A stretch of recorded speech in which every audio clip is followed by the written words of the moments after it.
Howdy folks, welcome back to my YouTube channel. I am your host, the Mighty Bjorn, and today for you I have a mighty review of Teenage Mutant Ninja Turtles Cowabunga Collection.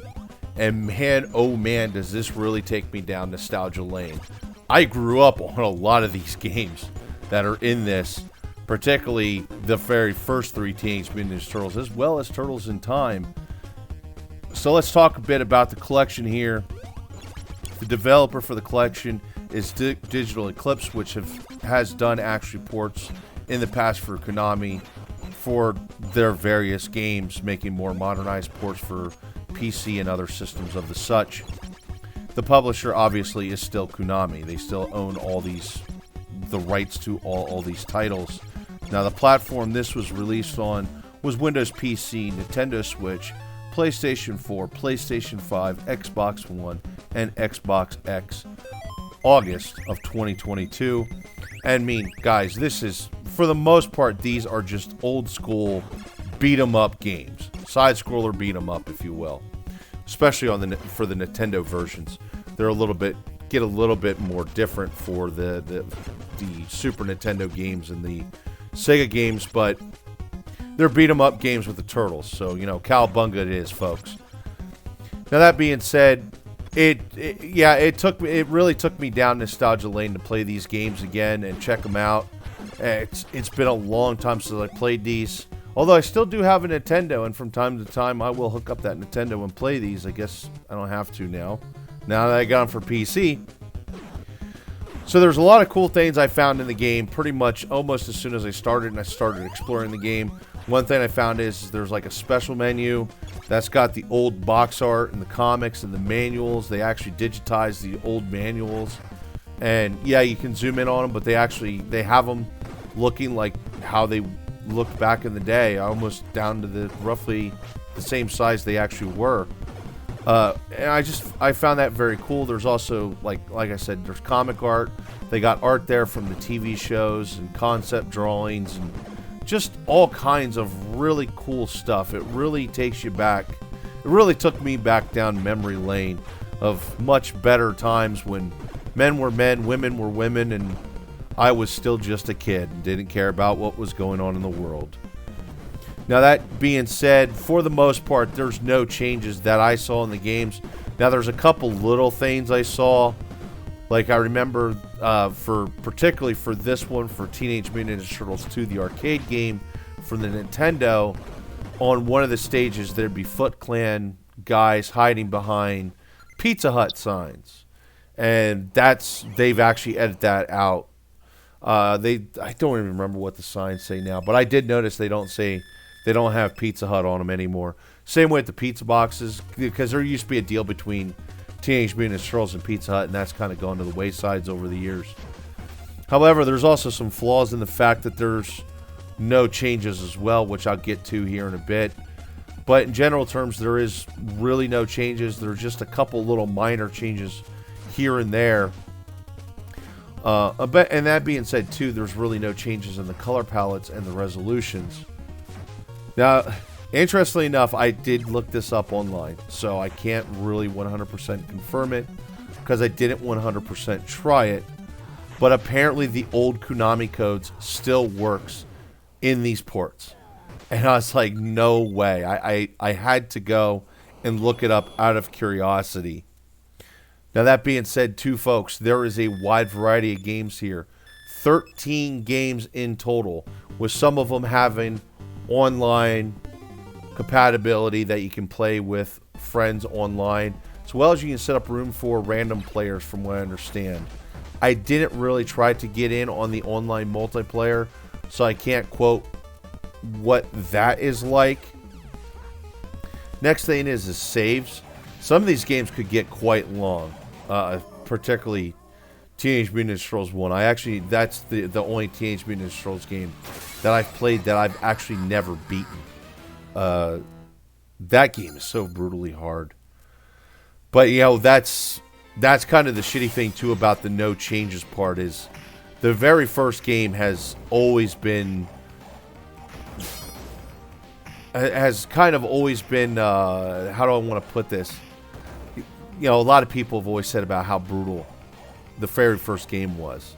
And there's no change in the difficulty. It's still just as hard. Actually, honestly, it's harder for me now than when I was a kid. And that's partially got to do with the fact that I'm a little older, which means my reflexes are a bit slower.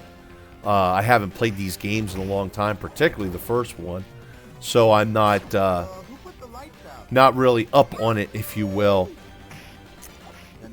So, yeah, I mean, some of the games are pretty difficult in itself. But, I mean, even Teenage Mutant Ninja Turtles 2, the arcade game, was actually pretty hard. Especially when you compare it to Teenage Mutant Ninja Turtles 3, the Manhattan Project, and some of the titles that would follow. The games actually had gotten easier. Unless you played them in the arcades. The arcades, they were brutally hard. Now, that being said, too, also with the fact that these are old ports, they really haven't made any changes to these old ports. The problem is some of these old ports actually still have their old glitches as well.